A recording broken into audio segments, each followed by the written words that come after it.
To basically social anthropology, theoretical, more theoretical, especially trying to use certain important categories of Deleuze and Guattari.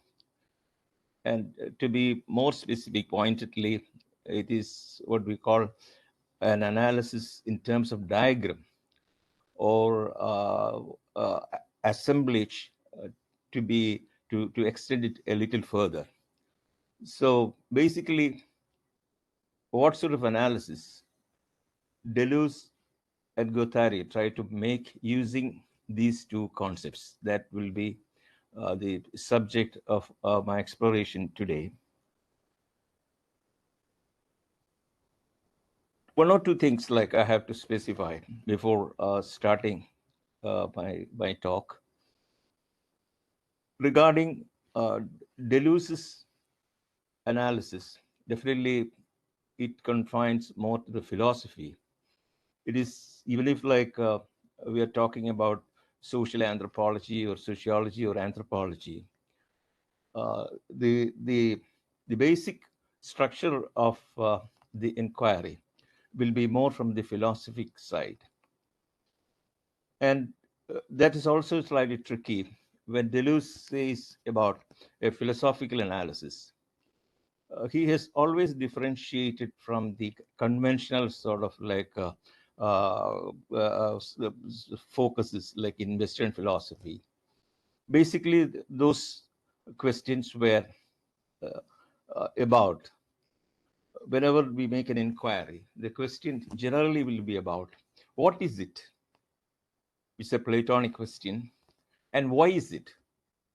These are two important questions that is being generally raised. Say, if you say like caste, so the question immediately in a conventional analysis or traditional analysis will be, what is caste or why is caste? These questions are not very important for Deleuze's sort of analysis. And the sense that he never say like why that happened or what was the reason. It was class contradiction or status problems or such kind of things or economic problems. He never goes into that. And what exactly it is, that also he never tried to formulate. Always what he tries to look at is how it is. The question is always not what or why, but how. So, so he just tries to like trace out the trajectory of how a particular process or phenomena occurs, whether in the human society or in the non-human society, as Latour says. So his question will be always surrounding around something called fixing a trajectory, how something moves, something dynamically changes. That is what he is bothered about. And he's also, Deleuze especially, not Guattari, he was also famous for his apoliticism, especially in May 68 movement. He never supported took any radical side or he never sympathized in a great way with the radical postures of the students or the politics involved in that. So he was also sometimes alleged as a political, and one of whom I mean who was so militant about attacking him was his own student, Alain Badiou, who was a Maoist and Marxist. So, in that sense, Deleuze, to a certain extent, is accused as a political, but he never bothered about that.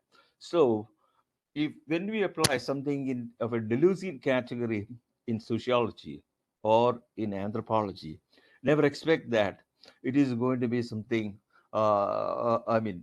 very political or something that can be used or easily applied. Maybe like Marxism, so like something like formulaic, like relation of production or mode of production or Weberian sort of caste group or class, like no such categories. These are not very important for him. So that is why. So if somebody wants to use his sort of concepts directly for a political analysis, or say something questions like regarding the caste issues in India directly, And I'm sorry, that is not the kind of analysis he always like looks into or tries to promote.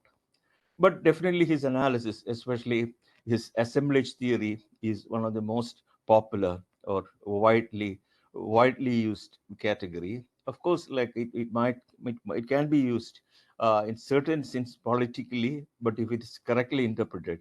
Other than that, there is no ready formula, and that is why Deleuzian analysis always like is in a minority also.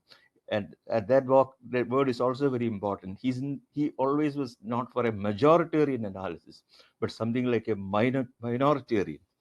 Or in another terms, another opposition, he was never for molar analysis, but always for molecular analysis. So what is this molecularity?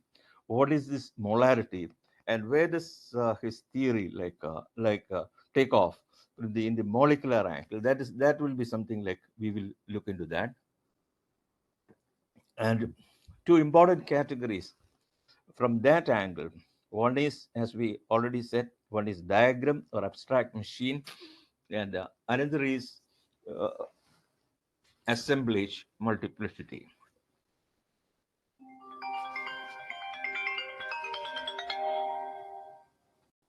Hello,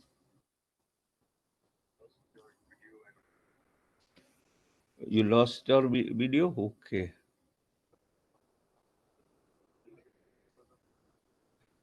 So what should I do? It is mute, stop video. Uh, you're getting me now? Hello?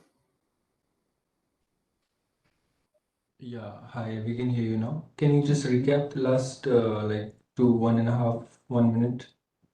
You can hear me? Okay.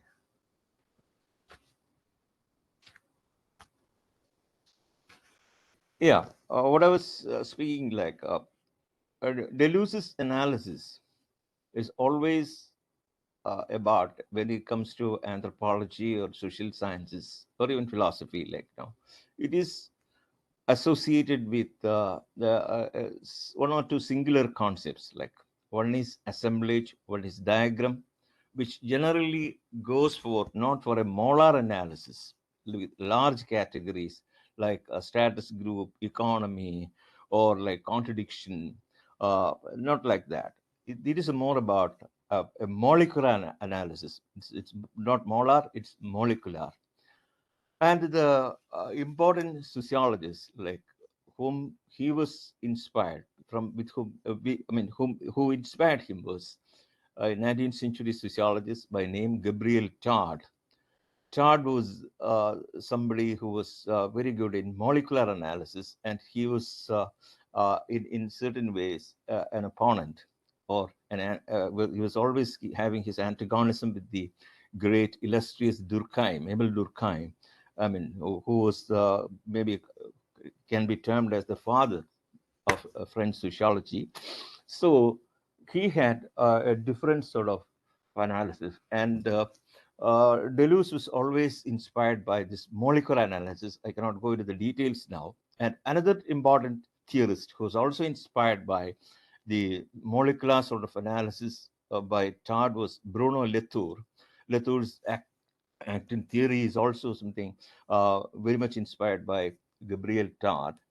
Uh, and Todd and sorry, Todd has this great fans or followers in Deleuze and uh, Latour, in fact, in 20th century. So that is for the introduction. So why we go to a diagram analysis in the context of India, and somewhere it is mentioned in the abstract given, like I'll be talking more on Marxism and capital, but that is not something I think very important, because Marxism is something too much discussed. A sort of in decline also in social analysis. So, pointedly talking about contrasting Marxism with Deleuze won't be a very fruitful, venture at this point.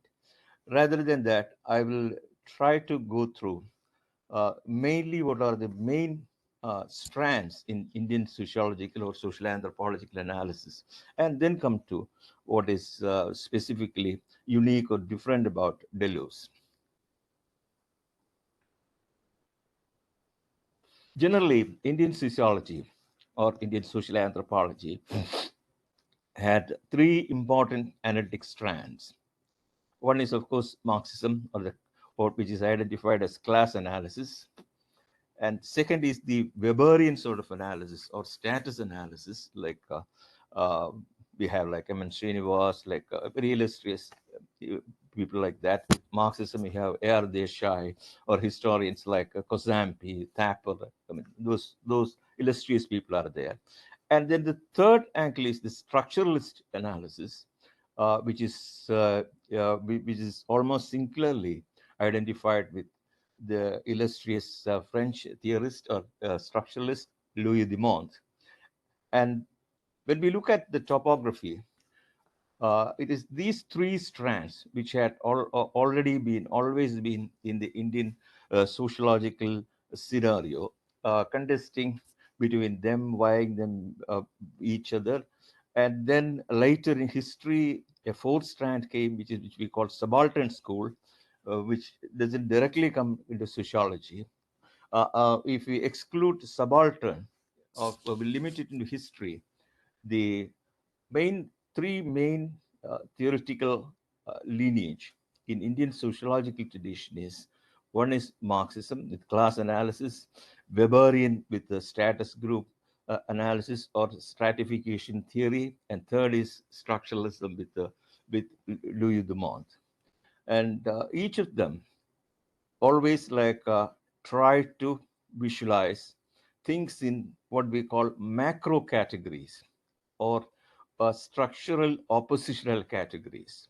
We have got class, like a caste is trying to be seen as a class, or class as a sort of even caste. There is something recently, a new theory has come, caste mode of production, which is very interesting. So these are all categories in a molar sense, like status group, like caste, or like pollution purity, like especially used in uh, Louis the Month. So these kinds of theories always vie each other, but they also end up with certain conundrums or problems also. The problem is whenever they try to confront or grapple the real social questions, the reality just slips through it, through certain apertures or certain cracks in the theory. So the important problem, if you take class as a category, uh, class itself cannot explain everything when it comes to, especially in the front of economy, when the caste questions enter into that, because already in India, caste is divided as occupational groups also, or what we call Jajmani system. Each occupational group in the caste sense is also an economic group also. So in that sense, class and caste interpenetrate or converge at certain points, creating certain nuances which cannot be analyzed any of this what do you call macro categories like class, caste, or anything like that. The problem is when they converge or confront, issues crop up. So that cannot be easily solved. So we find caste in the class analysis, and opposed to that, caste in the class analysis also. There can be many examples you can give, especially take in a deprived caste or like backward caste. There is a section when they become, or the upper sections of those castes, when they become uh, economically dominant in class terms, their behavior, their identification with the same caste differs or changes. They don't want to like identify with their own caste or the lower echelons in their own caste. Maybe they want to like move out or try to relate with other upper caste in that way. And very famously used a concept like Sanskritization explains that to an extent.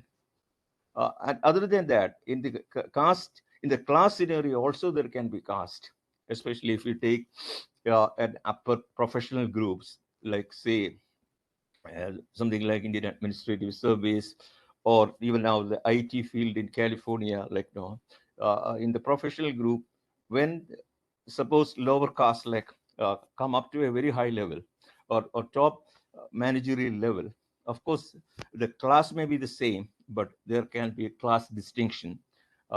Recently, there are some analysis in US itself, in California, especially in Silicon Valley, at the top managerial level, uh, especially from the Indian managers or Indian technocrats. This kind of caste distinction is working in certain way, like at the upper level. So within caste you can find class, and within class you can find caste, and these kinds of issues like crop up every time. And so these kind of neatly trimmed concepts like class or caste cannot analyze problematic situations that arise in India, especially with its own peculiar ideology or peculiar social system or organization. So that is one big problem. So to this scenario, there came a change. This kind of macro or molar analysis using trimmed, rounded off categories, there came a sort of questioning or certain different, or sorry, a sort of different analysis by 60s and 70s, not immediately in social science, but it started with physical science, and the something outside, something not in the territory of social science as such. And this is termed or called what we call non-linear theories or non-linear dynamics, or non-equilibrium dynamics, especially that came with the name is that the name of the theory is identified with an illustrious scientist, Ilya Prigozhin. 60s and 70s show when saw that this what we call these kind of balanced theories, or statistically uh, trimmed out theories, are not applicable to the real processes in the world, because real processes are very different from what we try to conceive through the scientific grid or mathematical grid, or our scientific categories. These doesn't fit into that. So how we can be true, maximum truth or identity with the real processes, that was the question. So in that front, Ilya Prigozhin came with his famous theory of non-equilibrium dynamics, or what we call negentropy, that things are not like what do you call settle into an entropic stage. There's a stage before that where always uh, some process or some body is in non-equilibrium, or the general scenario of physical process, or the reality is always negentropic, or never balanced or in non-equilibrium. This was one of his famous theory. He gives an important example, like a thermos flask, a hot liquid in a thermos flask. This is something of an example for an equilibrium theory.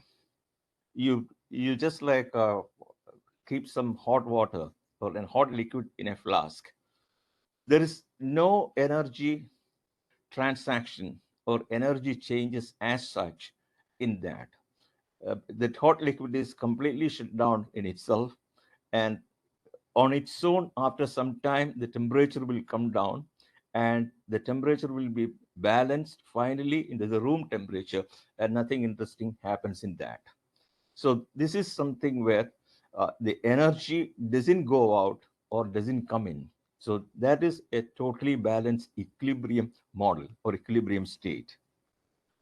This is generally what this in social science also we try to try to analyze or try to finally reach at.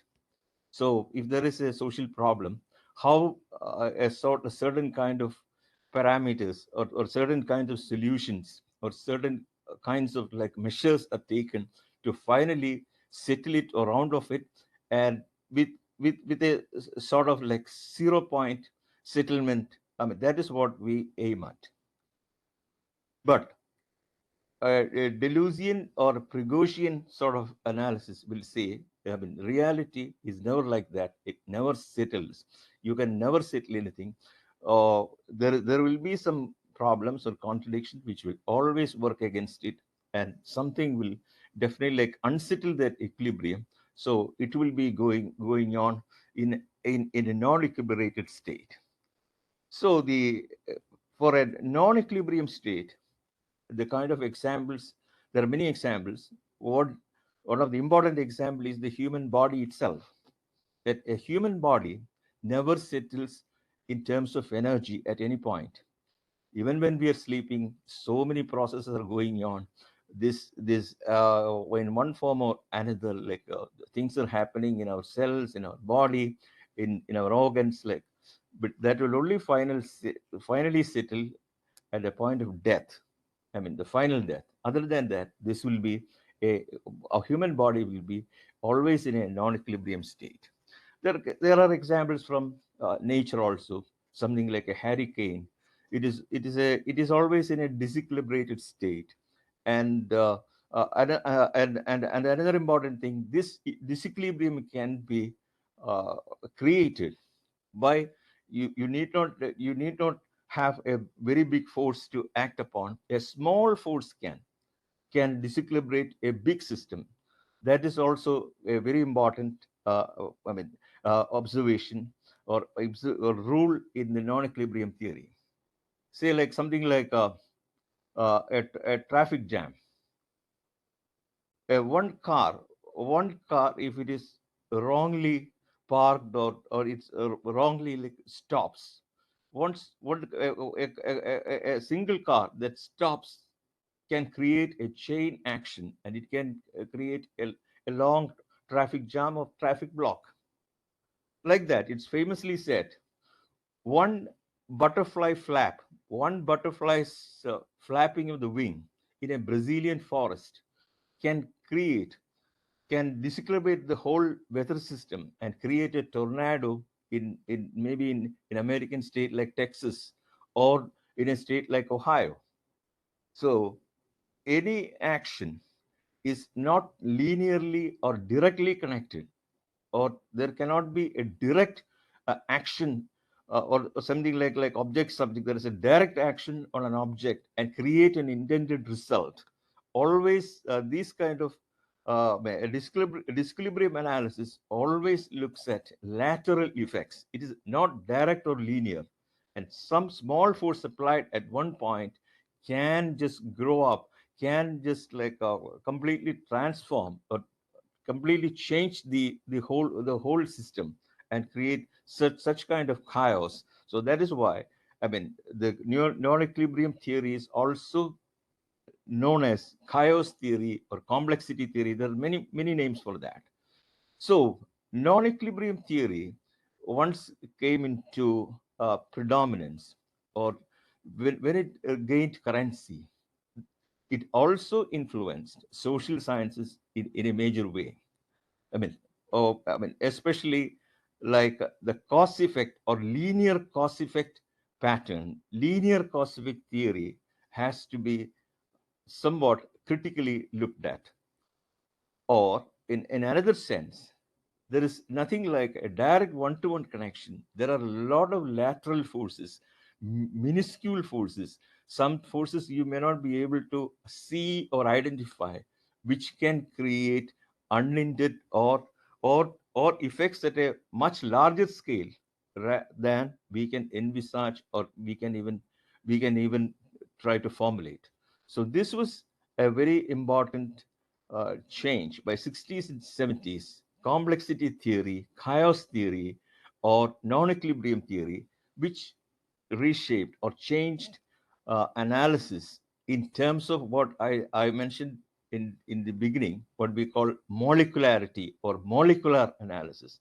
These are not molar forces interacting in a linear pattern, but molecular forces like silently or unidentifiably acting at some point in the system, but creating ripples and effects at another point in the system. So, so once this sort of an analysis comes in, you cannot composite or linearly arrange like this is cause, this is effect, so cause effect like that. I mean, that is a problem, and you cannot come out with a final result or a result that can completely settle or placate the whole disturbance in the system. The disturbance will never die out. There cannot be an equilibrium point. It will be always a new problem that will be creating. So that is why, I mean, Deleuze says, or Deleuzian analysis says, there is nothing like a final solution. Every solution is another problem. I always quote this example from Ian Buchanan. He said, he once pointed out that there can be only provisional solutions, and provisional solutions itself create other problems which we have to tackle with some other sorts of strategies. Say for his a very important example he gave was a bottle of water.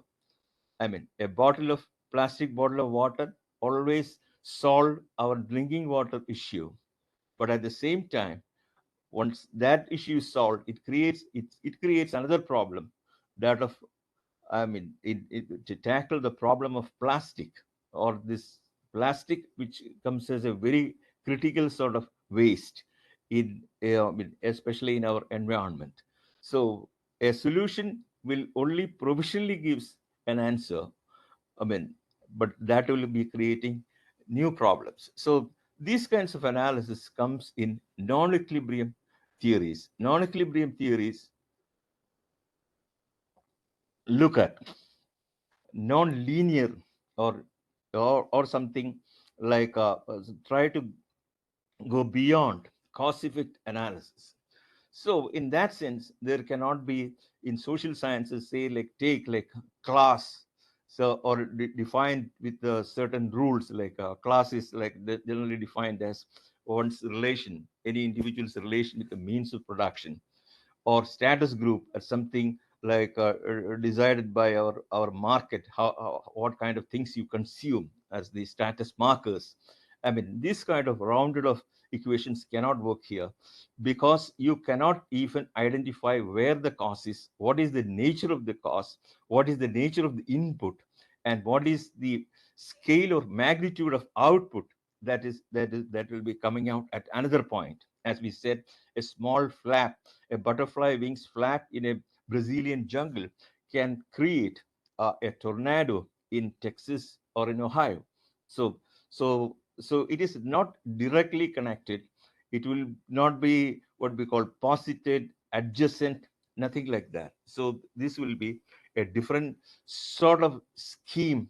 It will be demanding a different sort of scheme of analysis, and that is where it is that scenario into which like Deleuze and Guattari come in, and Deleuze's what we call the assemblage analysis clearly fits into that, and that is that is something like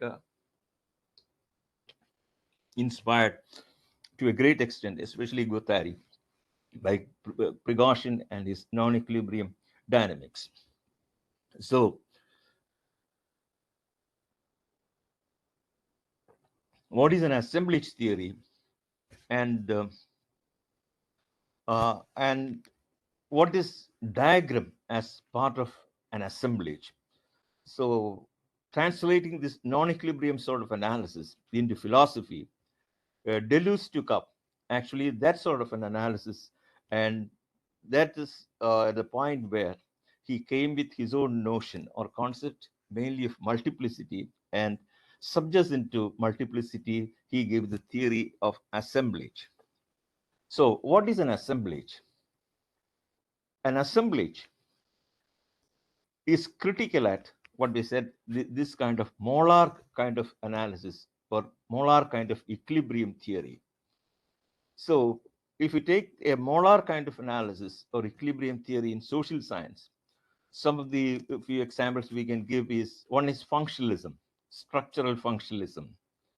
One is a dialectic analysis, like even like a Marxist analysis, which has a Hegelian contour beside that, or a status group analysis. Any of these analyses, these are all molar analysis, which looks into certain rounded off structure within which they posit their components or components of the concepts, and then make it interact in a certain way and come out with certain results which are almost pre-manipulated in some way. So Deleuze was completely against such a kind of analysis. So he found really the final problem with this theory, with what he calls the organismic model. Organismic model in the sense that it is thermodynamics and the theory of organism in thermodynamics in physics, and organismic model in biology, especially in 19th century, that really became the inspiration or really became the causal factor to these kinds of theories. You can look at the 19th century, mainly the sociological theories, which all came in 19th century: Weber, Durkheim, and if you can take Marx also, class analysis. These all came in 19th century, where the predominant model they all drew upon was mainly biology and physics. And in physics, you have got these thermodynamic theories, and in biology, you have organismic model. What is an organismic model? An organismic model always look the human body or a living body as the ultimate paradigm. A living body, what it reveals is a sort of dependence between each of its organs, and it functions as a total unit or a functional unit when each of its organ play their own role and always try to contribute to the overall equilibrium or balance of that system, or in that case, in the organism, the organismic system or the organic system, always it wants will be maintained by the mutually complementary actions of each of the organ. So this is the organismic model which came into sociology, which came into anthropology. So in that sense, society is also conceived as a social organism, in the sense that it has so many institutions as its different organs, like economy, polity, or religion, art. And these are all different sorts of organs in what we call the social organism. And each of these organs or components played its own role to keep the overall equilibrium or overall balance of that body or that system. And here is where we'll find the difference with the precaution and the non-equilibrium theory, which never believes in this kind of total balance or an entropic balance at any point. It is the system is always in disequilibrium. There is a different. We already looked into that. So an assemblage analysis looks like a Deleuzian sort of analysis, looks into not this kind of a balance that is always kept within the interiority of an organism or a system, or the functional interdependence is presupposes an interiority of the organ. So if the human body, the functional interdependence is always between organs to keep the interior balance, or the inside the body. It has nothing to do with an exteriority. I mean, always the interior balance or the interiority becomes the singular focus of such kind of functional organismic models. And this model, if you take like Marxism, if you take like class analysis or anything, everything looks into a balance in the system in which these organs, these components, these institutions are functioning, and finally to keep the system in balance. So interiority is actually the rule. behind the organismic model or the functional model of interdependence. And assemblage theory wants to break that. Or Deleuze and Guattari says that an assemblage theory never looks into the interiority of a system or the internal balance of a system, whether it is a human body or a social system or a community or whatever. It always looks at it in terms of exteriority.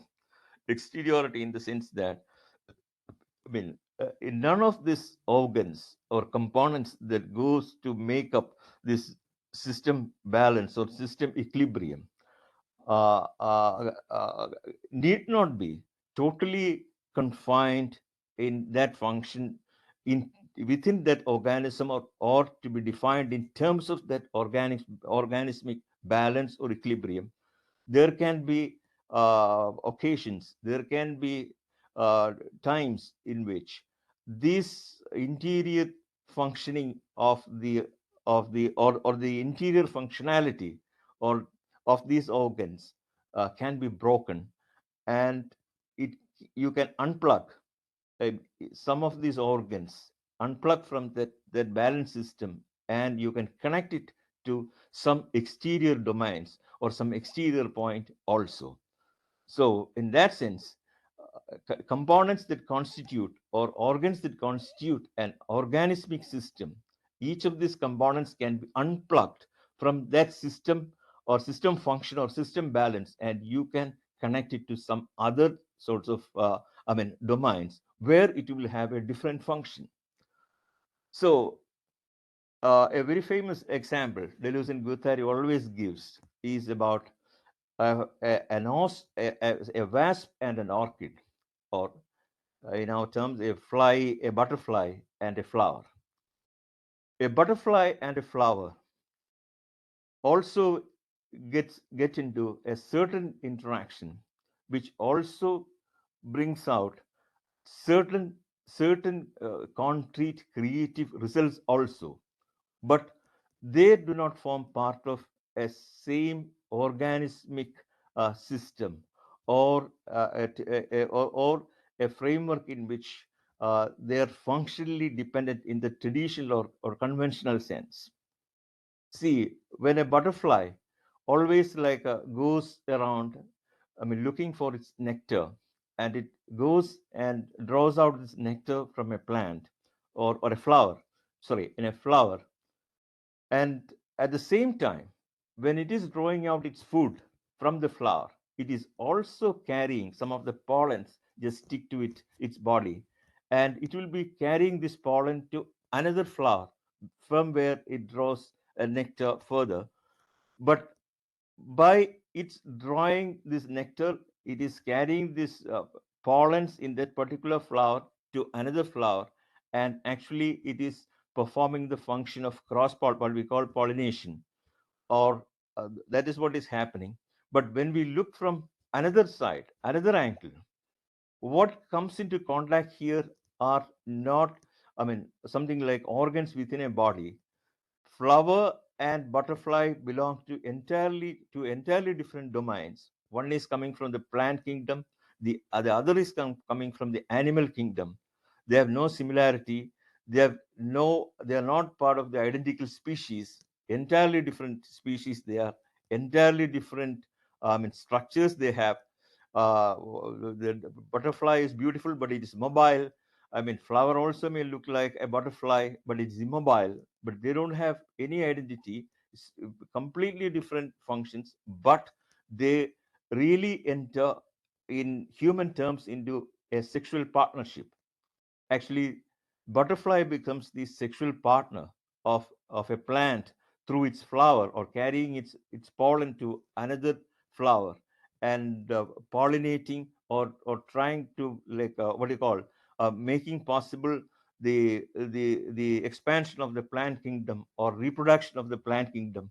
So in that kind of a relation, it is actually two unkind, two dissimilar things like come into contact. But here they do come into contact, and they do create some meaning or some effect, or whatever.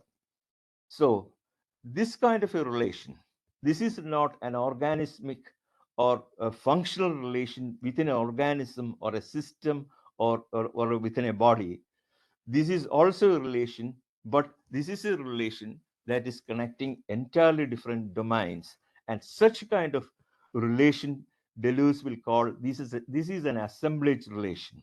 An assemblage relation means, I mean, you never have the same kind of functional components um, connected in a logic of symmetry or similarity, but an assemblage connection is always about dissimilarity and or different domains or something completely dissimilar, but yet comes into come, comes out with certain action, certain results, and certain effects. So butterfly and flower gives a clear model of what is an assemblage relation. Maybe Deleuze gives like another important example,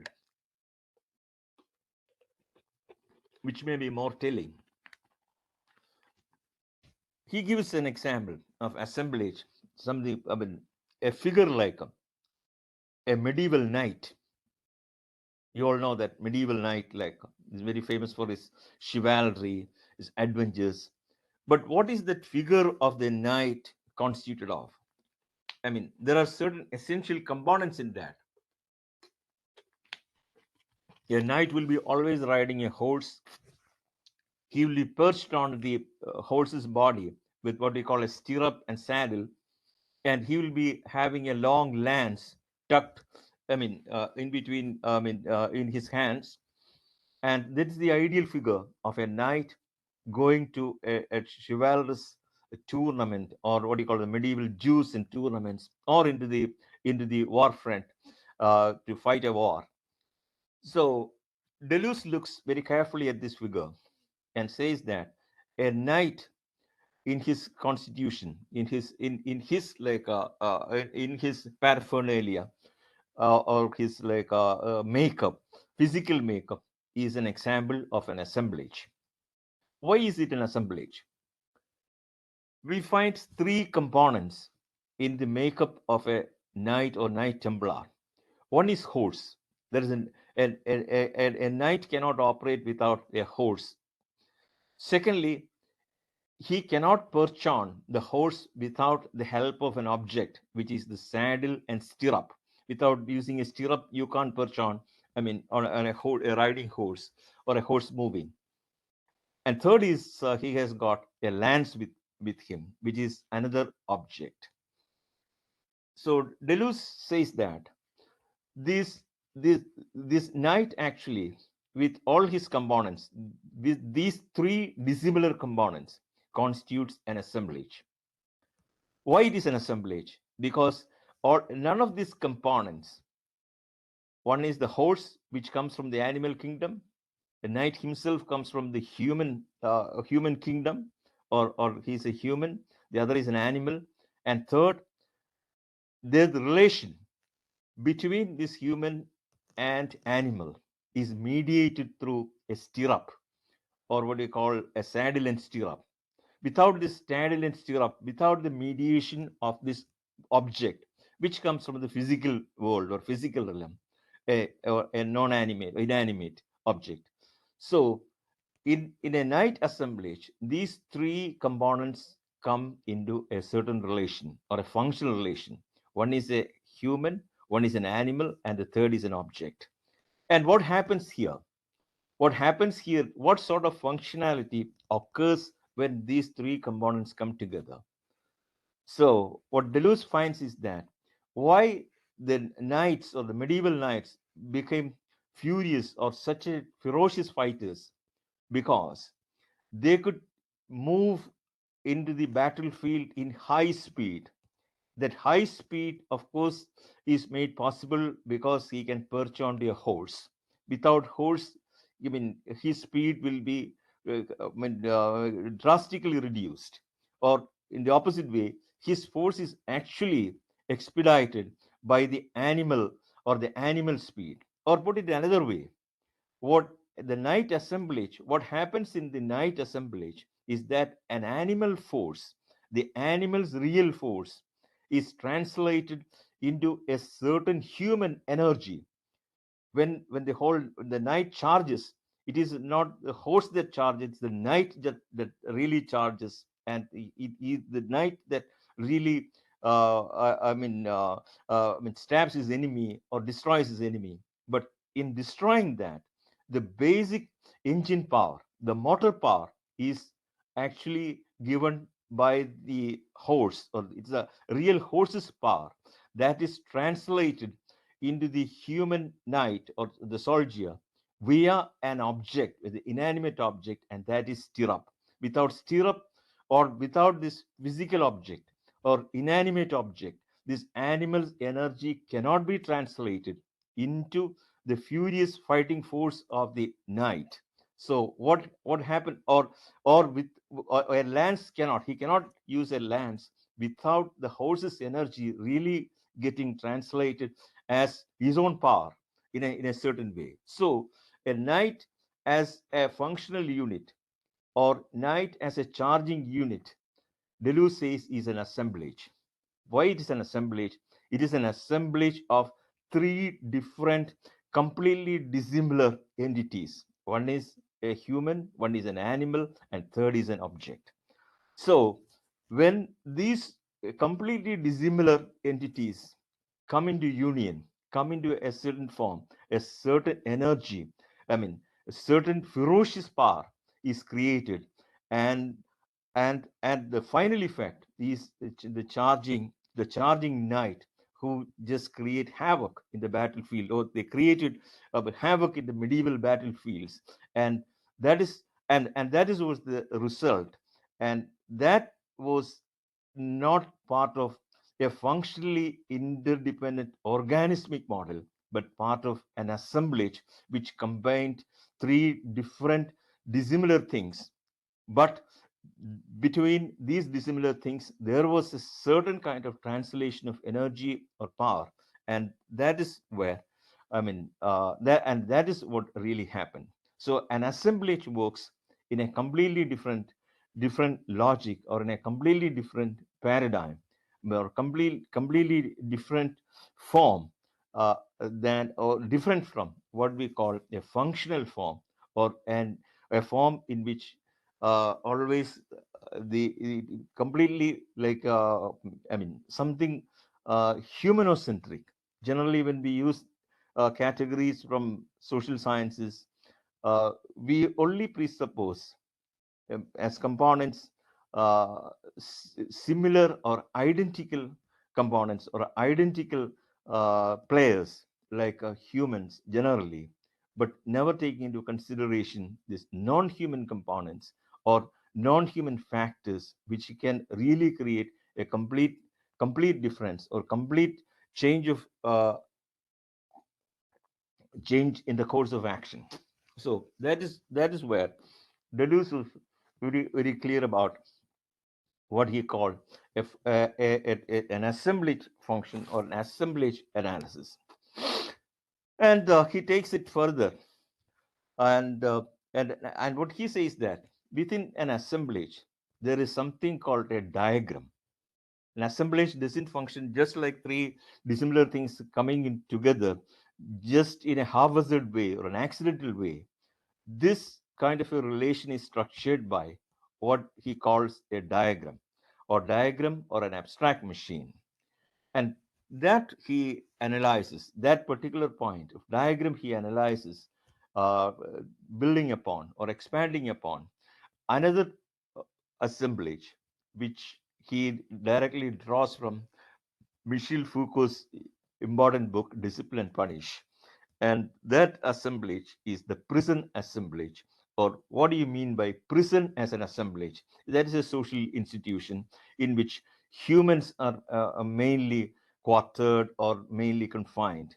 And prison also like functions as a sort of assemblage, very different from what we call other kinds of social institutions, like schools, or like bureaucracy or religion. There is some. This is something different, and Deleuze and Foucault is very famous for analysis into non-conventional sectors like medicine, madness, and then prisons. Like Deleuze, I mean Foucault is very famous for that, and Deleuze chooses out, especially his illustrious book *Discipline and Punish*, and analyze his own analysis of, I mean, Foucault's own analysis of prison in terms of an assemblage theory. He tries to apply into Foucault's model of prison, which Foucault like, deals with in *Discipline and Punish*. And and in what sense a prison can be analyzed as an assemblage? This was also like an important question before Deleuze. And the important point Deleuze comes to find out or conclude is that prison is also a certain assemblage which combines very dissimilar or or very what do you call unkind or or very contrastive sort of components or factors, and combined in a specific mode, in a specific diagrammatic mode, so that there is some sort of action, there is some sort of result or some sort of effect. I mean, to use a more philosophical word. So, what is a prison actually? So, that is the first problem he confronted. A prison definitely is a huge architecture, a huge building, something located somewhat remote or in the periphery of a social uh, system, or a social order, where the criminals and those who are condemned are finally confined for a specific term or specific uh, time, with the intention that they will be modified after after going through a rigorous life within its confines, or in certain cases, in extreme cases, the life will be taken also. There will be certain prisoners condemned to death executed also there. So prison is a particular uh, assemblage with a particular organization and particular functions. And what and in one sense, what is actually directly related, or what really creates, first of all, creates a prison? Deleuze finds out that, or Deleuze is the opinion that a prison is always created by an entirely different order, which it has nothing to do with its architectural makeup. That is something entirely different, and that belongs to a different institution or different organ or different department of the government, which is judiciary, or judiciary which is realized through what we call penal law. It is a judiciary and penal law, or a court system, that finally creates a prison, because only prisoners sentenced to certain term or certain period of confinement by a magistrate or court can assign those prisoners, or condemn victims into this prison or jail, for that matter. Without a judiciary system, a prison becomes, in a sense, like irrelevant in a modern political order, in a modern governmental system. So Deleuze says that here it's a question of a Saussurean model, which see things as represented in two terms. One is a signifier, and the other is the signified.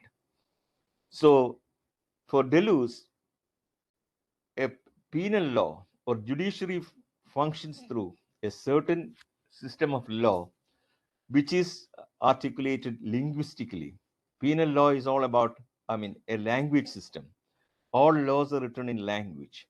So, and you will find like elaborate law codes, law books, and lawyers interpret according to these laws, which is a linguistically articulated thing.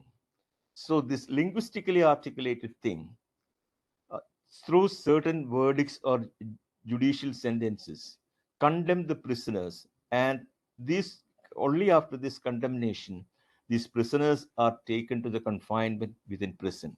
And prison has nothing to do with language or any judicial sort of like logic. It is a completely different order of things. It is an architecture where there are cells, there is a confinement, there are drills, there are certain disciplines.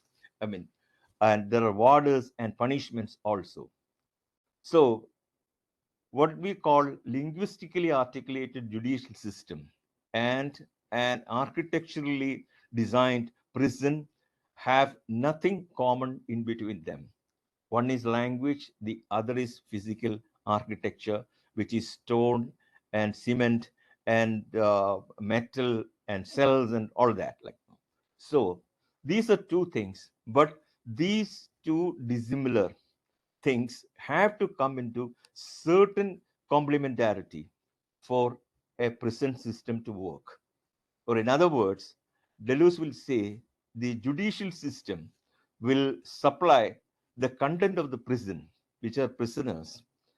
And at certain point, he says that prison also complements the judiciary in the sense that it produces or reproduces certain sort of illegalities or illegalisms which in fact feed the judiciary in turn, which is also complementary. It is not a one-way complementarity that judicial system always like supply prisoners to the jail or prison. It is the other way. Prison also manufactures certain sort of criminal or illegalisms. That's exactly the word, which becomes complementary, which feeds into the judicial system in turn. They are mutually complementary, but they don't have any identity in terms of their structure or content. I mean, judiciary is all about language, prison is all about architecture, light, and visibility. So this is what Deleuze will call an assemblage of two dissimilar things. And the important thing is that the judicial system feeds the content of the prison. Those are prisoners through its court orders, sentences, and all. And on the opposite side, in the complementary manner, prisons also help or constitute law or legality in certain sense by supplying criminals and illegalisms. So why Deleuze or Foucault said, because he draws upon Foucault completely, why Foucault said like that? So we find that what is intended as a judicial sentence is take a prisoner to a prison, and what is intended is a complete reformation or complete reformation of his attitudes, I mean, his conduct, and finally make him prepare for a sort of fitting life to the society. And that is what really the judicial sentencing means. A prisoner should be taken, edify him, trying to moralize him, and bring him back as a fit citizen into the society, and so that he can play his legitimate role in the society. This is what is intended. But what really happens is a different problem, and that is where there is that we will come to that uh, just after like two more things we have to really notice. One is that though a prison is directly related to something which is different, which is completely a judicially articulated linguistic order.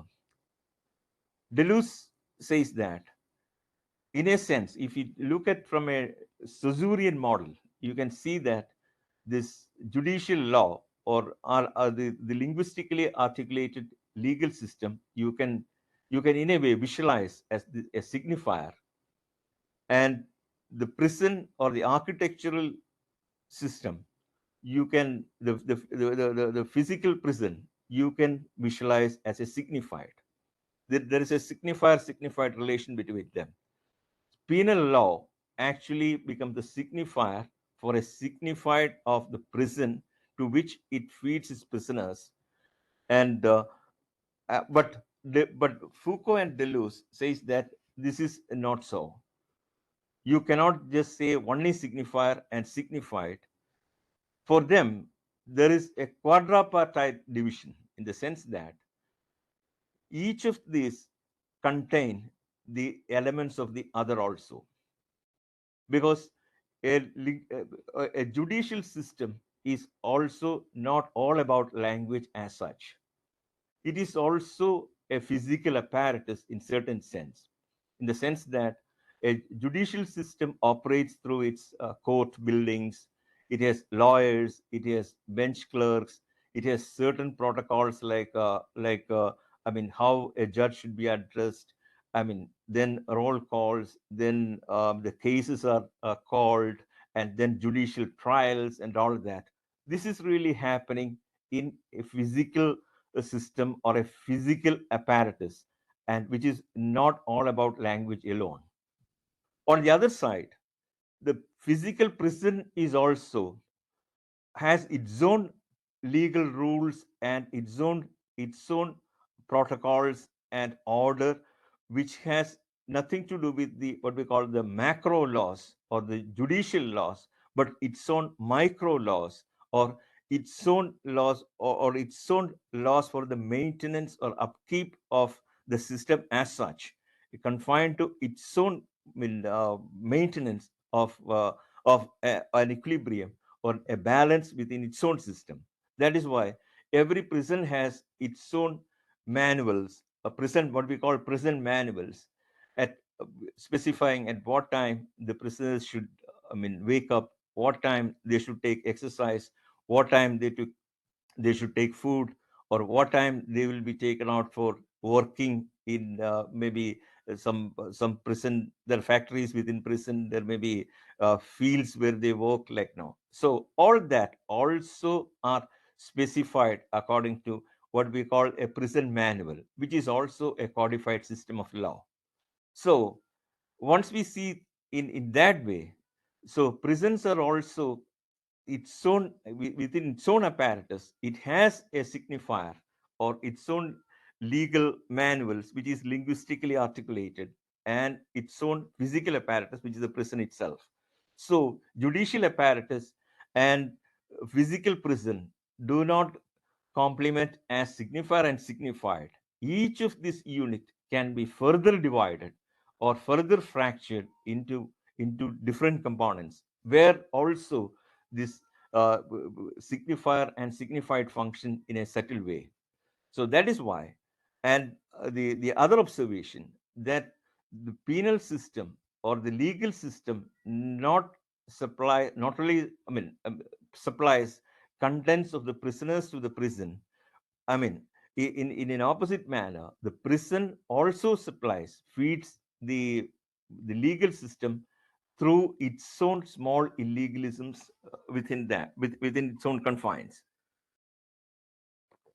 For example, Foucault argues that the prisons were also terrains or spaces in which criminality were produced in a major way, especially in 17th and 18th century. The government actively depended on these criminals really to take certain actions to break certain sort of revolutions, certain sort of like social movements, I mean, spying on certain others. So always these criminals or prisoners were, in a way, became handy to to the government or the authorities, or of which judicial system is also a part. And in that way, these prisoners were also ground which produced certain illegalism, which finally fed or complemented the legal system or judiciary in a certain way.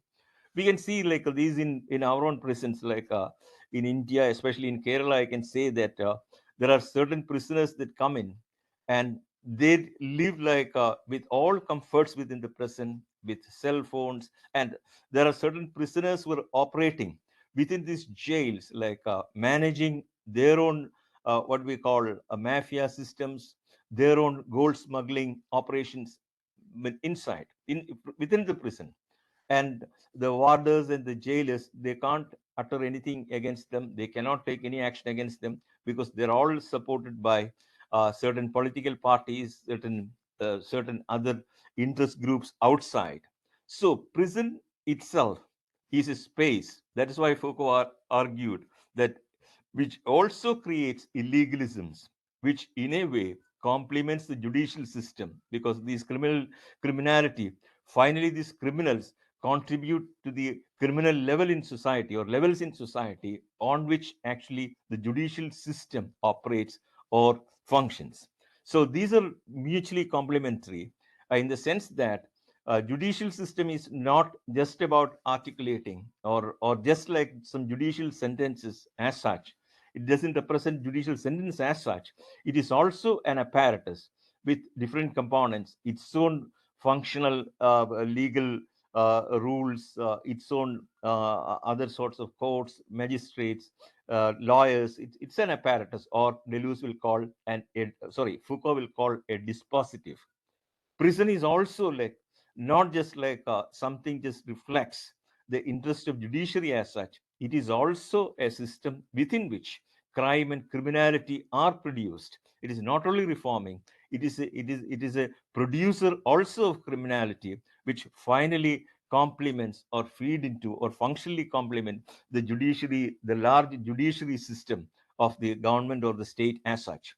So any analysis, I mean, any simple one to one linear analysis, that there's one side we have judiciary, legality, law, and all that. On the other side, prison, as such, as a reforming space, or a positive space, is completely wrong, according to Foucault and Deleuze. These are all divided into further components and further divisions, or further units, and between which the connections may be, very difficult to trace, in the sense that they are not one to one. And that is why Deleuze calls a prison system an assemblage with judicial system, but the interconnections are very subtle, and something hidden, and which never comes into public. So a kind of like functional analysis, or class analysis, or a traditional social science analysis will not do justice to this kind of micro factors or hidden factors, or what is the real ontology behind all this process. And that is why assemblage becomes assemblage analysis becomes important. And where this diagram comes in, so Foucault says that, or Deleuze for Foucault says that, what happens in the prison is not just a confinement of certain prisoners in certain cells, and in a certain way quartered, or certain way organized, and they spend certain time or their own term and come out, and refined, or and reformed. This is not what is happening. So the next question he asks is, how does a prison assemblage function? What is actually the mechanism of the functioning of the prison? And in that case, Deleuze says that the prison functions not from its buildings, or its warders, or its physical edifice. What happens there is what he called a diagram, or an abstract machine functions within that prison walls, and that diagram he terms, or he calls, panopticism. So panopticism is really the diagram or abstract machine that makes possible the functioning of a prison. Of course, like he analyzed as 18th century prison, not the modern prison now, but at that time, Foucault was more bothered about that kind of a Benthamite model. It functioned through what we call panopticism. And what is a panopticon? A panopticon is an architectural arrangement in which a prison is divided into certain surrounding cells with a central tower with its own lights and illuminating systems. And the logic of its functioning is such that a jailer or a warder who can go up to that central tower and through its windows and halls can peep into all the surrounding cells in which prisoners are confined, and he can just scan through these prisoners, like what they are doing, what kind of activities they are entering into. And but at the same time, this warder who is observing cannot be seen by the prisoners. This is a one-way process, and Deleuze calls this, or Foucault calls this, a panopticon. And it is actually this awareness that he is being watched at, or such person is being watched at, that really suppress or really make these prisoners behave properly. If this awareness of they are not being observed at, they can go unruly, they can go wild, and anything can happen. So what we call the discipline or disciplinarity within a prison, within a prison system, is finally dependent on an unseen force, or an unseen force always seeing. That is the assumption these prisoners have. They are being watched at, they are being looked at, and that keeps them always in a placated stage, in a proper way, and otherwise uh, anything can happen there. So this observation without being seen is what Deleuze calls, or Foucault calls, a diagram. It's a diagram of power. It is a certain equation of power, and that equation, that power not physically acting but only giving the awareness that you are observed at, that creates discipline in a present system. And Deleuze says that this is panopticism is not just a particular physical organization within a prison building or a prison edifice. It is a diagram. The diagram in the sense that it is a formula, and that formula that is being observed at without seeing the observer. This diagram was coextensive with the whole of the social field at that time, according to Foucault's analysis, in the sense that panopticon, as a diagram or abstract machine, mutated. It moved out of prison and started functioning in different other segments or sectors of the society. Most importantly, schools, military, factory, hospitals. So he says that this particular function or equation of being observed at, not seeing the observer, this was not something about prison itself. It was a general formula which was coextensive with the society, and that kept the whole order in the 17th social order in 17th century, or made it a disciplinary society. Foucault is very famous for his disciplinary notion of society, that is especially 18th century, and he says this was at the root. You can look at the school. In the school, the same sort of like sort of observation without being seen. We see that in classes, in my own lower classes in schools, like we were all aware about a monitor. There's a class monitor who always monitors what all activities other students are engaged in. He's a sort of spy for the headmaster or the principal. Same sort of individuators, they are found in factory, especially in military. I mean, these are all like what do you call, observed at, being uh, the observer being not seen. So, panopticon or panopticism was not just an architectural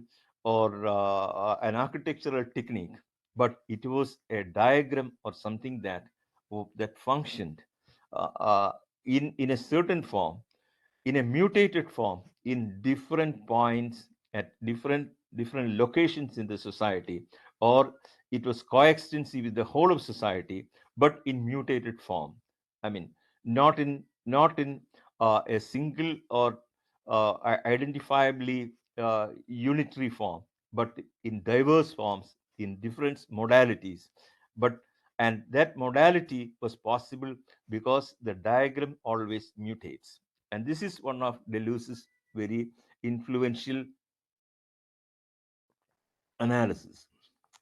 And in a paper just I wrote, like, or in a combined paper with me and Manoj, the title is Invention of the Indian Diagram. We try to argue that is there a diagram if panopticon can move from prism to other segments in mutated form, the same principle manifesting in different forms in different locations in society, which he calls a diagram. Of course, like, Deleuze analyzes other sorts of diagrams for societies like Greek society, in Christian society. In Greek society, there was a diagram which we call the diagram of enkrateia, or diagram of rivalry. Or in Christian Middle Ages, it has a diagram which he calls like a Christian pastoral diagram. And later in 19th century, he identifies a Napoleonic diagram. But these diagrams are all mutating from a basic diagram. That is what Deleuze and Foucault argue. So in that sense, every society, if Greeks had a diagram, or Christian Middle Ages had a diagram, India should also have a diagram, definitely. And this diagram, of course, like, we have not observed in detail or in depth, but at least in a casual or simple observation, we find that an Indian diagram is the diagram of caste. Caste is the predominant diagram, or not even caste, it's a hierarchy. Caste is only an expression of that diagram. Maybe Varna, not even Varna, it is something very different. Caste is only its physical manifestation, but there should be a diagram, or a certain force, or a certain immanent force that is within Indian society that functioned throughout history.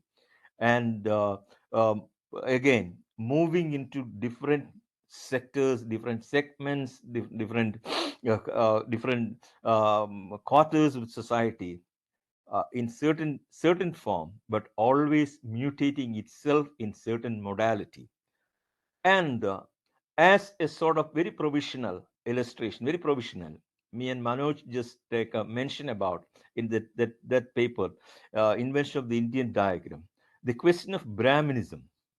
So otherwise, in caste order, Brahmin is at the top, and all other castes are like, defined in terms of pollution and purity, in terms of the absolutely pure Brahmin. But so Brahminism is something confined to the upper echelons. So our argument is that, does this Brahminism only confined in this vertical model, or does it have another manifestation?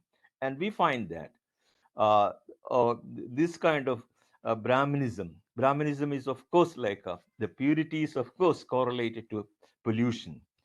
So a Brahmin, because he's pure in terms of only the pollution, or the lower caste further down, with the what you call the untouchable, and a sort of outcast. But this logic is vertical and unitary, and is this the only model? That is what our question. And our question, we try to find out, it is not like that. The Brahminism is not part of a vertical order as such, or untouchability is not a phenomenon, an objective phenomenon, hierarchically laid out in layers. This can happen within a particular segment itself. So our argument, which is, of course, like basing on an important paper by Sundar Sirikai, Phenomenology and Touchability, he argues that untouchability is not Brahmin versus the outside untouchable. Even Brahminism itself practices a certain sort of untouchability within it. and he has done a very interesting paper, Sundar Sirikai's paper, Phenomenology of Untouchability. He says that within the Brahmins of Tamil Nadu, I mean, certain upper echelon Brahmins are untouchable for the lower echelon Brahmins within that itself, within the same slot, or within the same order of Brahmanism. As another example, we try to look into Vishwakarmas in Kerala, of course, like a caste which I did an ethnography long back. There also, the theme of Brahmanism comes in. The Vishwakarma Brahmins, especially in South India, I mean, Tamil Nadu and Kerala, claim that they are also Brahmins. They say that we are Pancha Brahmins, that our Brahmanism was rooted in 5 Vedas, not the 4 Vedas. The 4 Vedas came finally by the Brahmins today, truncated one of our Veda, which was named Pranava Veda, and trimmed it into 4, and then everything was made into a numerological logic of 4 Vedas, 4 directions, like that. Of course, like I got a paper on that also. Vishwakarma's in Kerala, it's an EPW paper. And I think I have elaborated on that. And that is also cited in this paper with Manoj, where another sort of Brahmanism is operating. So that is from where we had our argument. Of course, it's not a finally foolproof theory, but at least an observation that a Brahmanism need not be confined to a caste order. It can work within one of the layers in that order. So, in that sense, Brahmanism becomes a sort of diagram or an abstract machine. It is not vertical, it can be lateral, it can move into other segments, even untouchable segments. Even in the within Brahmin, you can have an untouchable in its own interior logic. Like that, there can be a Brahmin within a lower caste. I mean, in that, where there is another internal division or internal segmentation, and so Brahmanism or purity need not be something intercaste, it can be intracaste also. So what logic makes it work? So, and that is where we were fascinated with the theory of diagram or panopticon. Panopticon didn't confine to prison alone, it moved out, mutated, it moved into schools, it moved into barracks, it moved into factories. So same diagram but in a mutated form. So caste or theory, or maybe varna, we are not very sure. So what was the real force behind this particular order, what we call caste order, or what particular diagram really operated? Because caste itself has so many variations in India. There are non-vegetarian Brahmins, like Bengali Brahmins eat fish, like in Kannada, certain Brahmins they also eat non-veg food, like no, like that. So Brahminism itself doesn't have a uniform logic or a uniform code as such, but still they are supposed to be the purest. That is an irony or paradox. And with my limited knowledge, I will not like venture into any theory. I am only proposing that. We are only proposing, not me and Manoj, we're only proposing that there not a possibility to look from a diagram angle or a Deleuzian sort of diagram theory further into in what way, like our society, especially the problematic caste order in terms of which our society is organized. And this, is there any flexibility within the caste? Otherwise, it's a very rigid system. But there can be a flexibility at some point. Otherwise, there cannot be variations. Otherwise, there cannot be progressive movements and anti-caste movements. Now, things are changing. So, in what direction things are changing? And in this change, is there a change we can visualize in terms of its diagrammatic, I mean, core? And that diagram has to be found out. And me or Manoj may not have any answer. This is only a proposition, a suggestion that is there a possibility for applying a Deleuzian paradigm into the Indian caste order against the so-called macro analysis or molar theories like class, caste, and such kind of like large categories, Why don't we go for a molecular analysis, which is definitely difficult, which is it's something which have to really have to diagnose. It is not something obvious, and there can be such a possibility. That's what we feel. Let me stop here. Like, I think it's more than 1 hour and 15 minutes. I'm really sorry. Hope I will stop here. Thank you so much for listening to me. Thank you. Thank you, sir. Does any of the attendees have any questions? You may either raise your hand or type them in the chat box.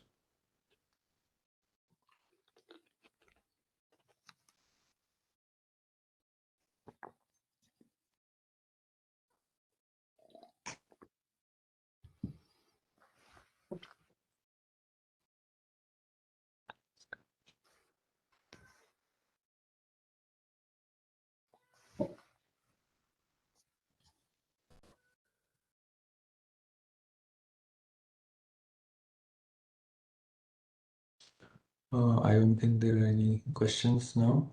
Yeah. So, okay. So I think we can conclude now. There aren't any questions. So like, do you mind elaborating on the, so you sent your readings on, one of the readings that you sent was on the Vishwakarma community and how like that is, occurs as an exception. So when you say that the idea that you're trying to propose is to look at, as a uh, look at the diagram as a way of, kind of like a molecular application in a sense. The problem you have is with molar theories being always inadequate, like fundamentally inadequate to explain. So giving the example of the Vishwakarma, which has like a kind of like a special situation, uh, how would, like the diagram, like if you can just how would the diagram be like a way into like a molecular praxis as opposed to like the problems with like a molar one? Sorry. I mean, Yeah, so did you like get my question? Hello? yeah. Please. You Do want to? Okay. you want me to repeat it? Yeah. Can you repeat? Yeah, in short, I could just like I just want to ask you, like you have a problem with molar uh, practices being inadequate, always fundamentally inadequate as a formula to any kind of practice. So what you are proposing is that one of the ways to go about the problem, because there is a problem and like how it needs to be addressed is through a molecular way. So, can you like because you also ran out of time, so like one of the readings that you sent was about the Vishwakarma like caste, Yeah. right?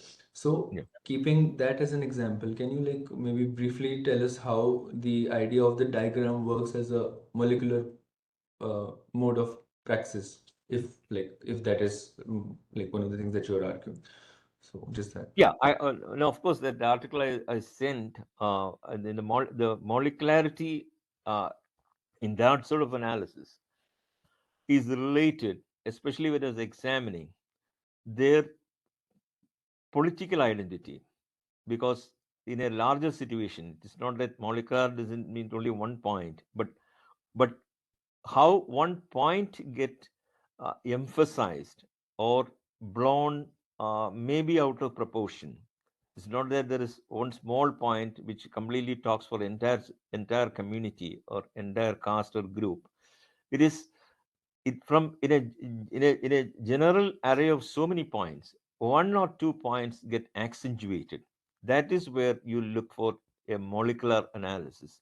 In the case of Vishwakarmas in Kerala, their problem was they were somewhat a rich artisan group at one point, but with globalization, especially goldsmithy became very unprofitable, and they were literally in a situation thrown out of their profession, because their dynamics is something different, which I cannot explain. So, in the sense that they were came to a point of complete pauperization, disposition of their craft and almost thrown out. And once having a glorious or very rich kind of, a very even in the class in the class terms, a sort of upper level and an upper class identity, suddenly they were thrown out and then they were dispossessed. And then at that point, their reaction, the community's reaction was something very strange in the sense that they, rather than completely confronting the situation in a frontal way, they started uh, building up, or they started imagining, or completely like what do you call, an imagined glory in their past. And that imagined glory in the past was something wedded to the Brahminism, or they think that their professional disposition or marginalization in the present society, they do not directly identify as a problem with, say, like an entrepreneurial class, or the merchants in Kerala, or the traders, or globalization problems in trade within India or in Kerala, but they located it in a completely different area, or completely different target or focus, which was on Brahminism. And that idea of Brahminism got inflated. I mean, they try to visualize their whole problem from a sort of completely unrealistic angle. That is something they call a Brahmin villainy. So what is accountable for their state is not economic deprivation or anything, but a sort of Brahmin villainy, or what we call a Brahmin imaginary, suddenly got inflated, and it was something like that's moving out to an entirely different, or what do you call, a surreal trajectory, in fact. And that is where that you can only identify if you look very closely in a molecular way, not in a molar manner. Why this imaginary got inflated when their real enemies were, in class terms, the traders and businessmen, I mean, in Kerala, and the state government to an extent. But why it got deflected, it got diverted, and suddenly this Brahmin paradigm comes in, which was not of much use to actually solve their present economic difficulties. So why these deflections? Why this kind of shifts in trajectory? This was what, like, interesting to me. Not the class problem. Like, class problem, a lot of people have written why artisans are this thing. So mine was not that. That is not a problem. The identity problem was something completely different. This you can identify not through what we call the macro categories. Macro can be used, like economics can be used, or sociology can be used.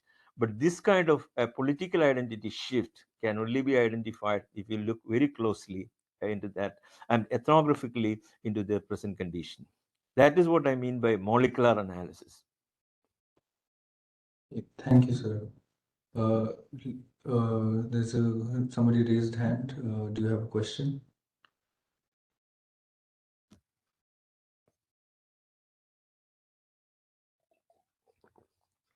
If you have a question, you were just sent a request to unmute.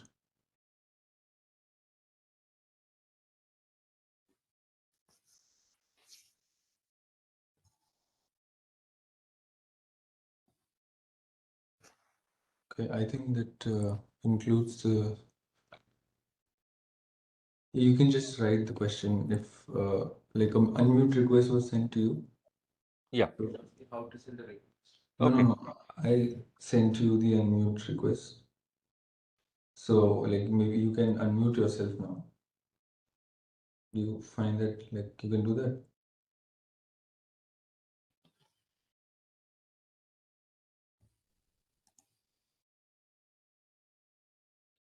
Can you just write the question, please?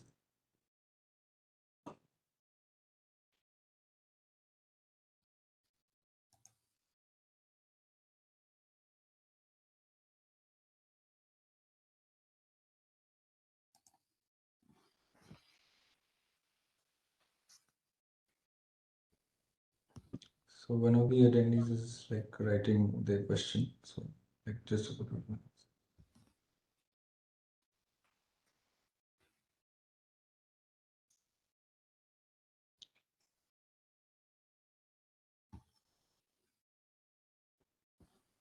Hmm? I sent them a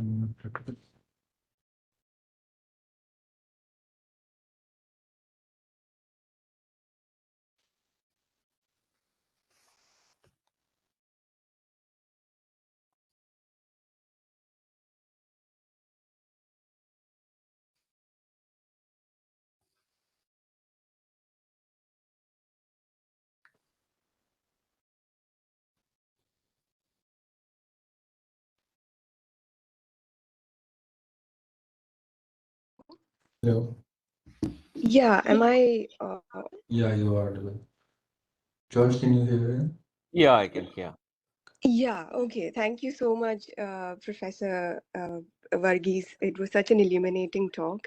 I actually wanted to know about, I'm a PhD student located in the US academia, and I basically wanted to know about the idea that you're proposing about this molecular analysis um, in relation to this emerging field of critical caste studies, which basically talks about caste as transnational and global, which looks at, uh, of course, caste like structures around the world. But when we talk about caste as transnational, there is a lot of it's abstracted in many ways, in the sense that the heterogeneity of the caste order and how caste works, it's sort of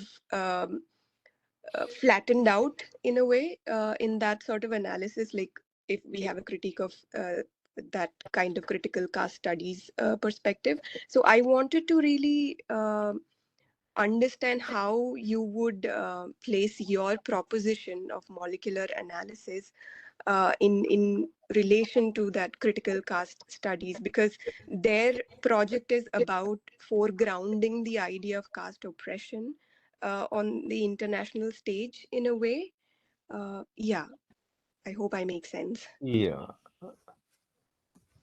yeah, Yeah. yeah. One thing is that I am for a long time out of touch with the ethnography, especially my ethnography was on the Vishwakarma community in Kerala, especially the gold, field of gold, actually. So for some time, I'm really out of touch, more into philosophy and trying to work out certain theory to confront. My problem is not that ethnography is the problem, but I find many of the ethnographic usual theory, especially sociological theories, not really solve my problems, my sort of problems. So that's why I Mhm. moved into Deleuze and trying to find out an answer. But I have not updated or come back again back to ethnography and sociology. So Mhm. I'm in a different stage. So that is also that's why I may not be able to directly answer your question vis-a-vis the present Mhm. position of the caste studies in India. Mhm. Yeah. I'm sorry. I mean, Yeah. but again, what I find is that look at, I mean, thousands of studies and hundreds of studies on caste, and Mhm. on different aspects of caste. One interesting thing may be resistance, like I mean, new sorts of like movements, like But Mhm. again, like there is nothing new, the same repetition. I mean, some Mhm. sort of like coming with. I mean, old tried out theories, like now the latest I heard is about phenomenology of experience or something like that, caste and Mhm. experience. I mean, Mhm. some professors are coming with that theory, like but these are all very old, like experience is an outgrown theory, like phenomenology is something like 40s and 30s with Husserl and I mean, Mhm. or with Merleau-Ponty. I mean, these are all gone. These are all overcome by 60s, like especially post-structuralism and especially differential theories. And in that sense, the Indian scene is not getting updated. We still lag Mhm. back in 40s, again same kind of like caste class, like Weberian Marxist, these kind of Mhm. categories still repeated, or new bottles that bringing. There is nothing that has happened which is par with the intellectual kind of contestation which occurred in Europe. I mean, Mhm. you can look at the 60s. even Levi-Strauss. But what we have is maybe the most modern in this group. You can say like it's a Demontian theory, because he Mhm. uses the Levi-Straussian, structuralist model with a variance. But even this model is something like 60s.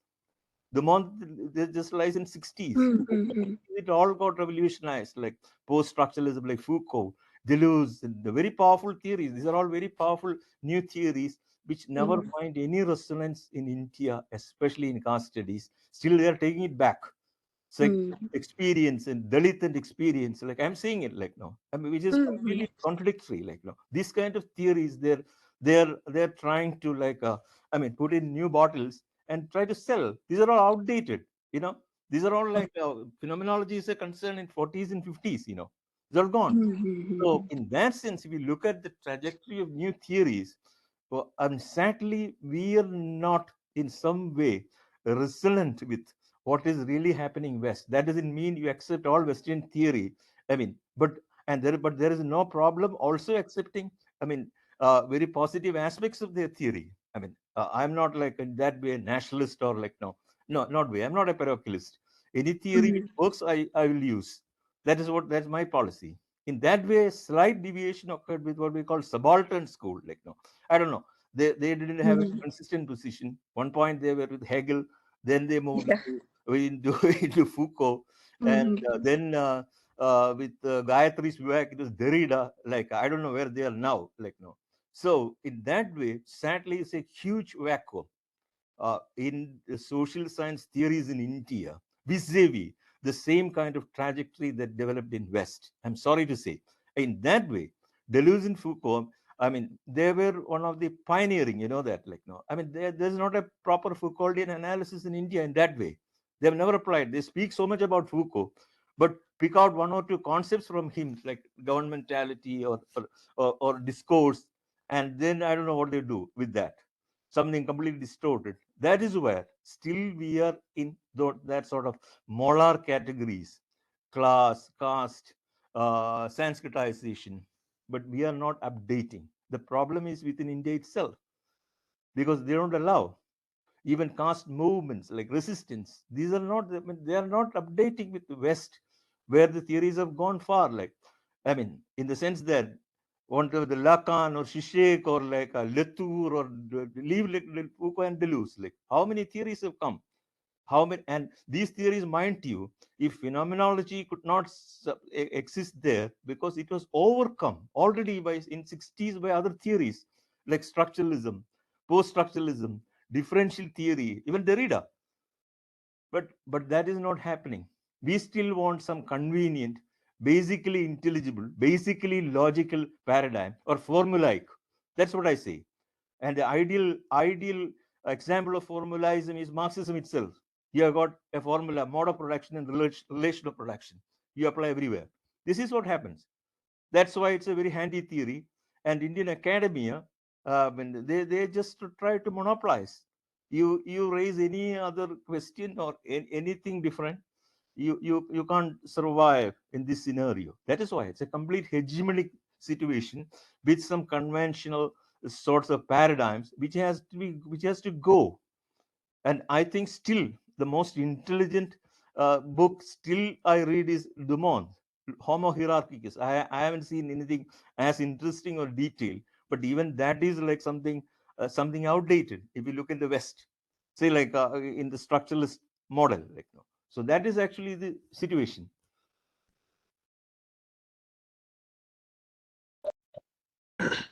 Thank you, George. With this, So the we problem is really to understand new theories from West, you have to really make a little bit of struggle. Go into what are these theories? How did a theory like say something like Deleuzian difference, which is different with the Derridian difference, how this came out, or what is this Foucauldian thing, the real sense, not cosmetic, and that needs some training, some hard work, some focus, like no, in that way. Otherwise, it's a mechanical repetition, like no. I mean, the content get modified, like the resistance, caste movement. I don't know, like no, but same drafting, same repetition. I mean, content may be different, but the form of analysis is the same. Nothing exciting, I say. That's it. Okay, thank you for your answer, George. So with this, we are at the conclusion of our event. At this point, I would like to invite Dr. Ratrika Das, the convener of the Critical Thinking and Writing Lab, to give the vote of thanks to our speakers.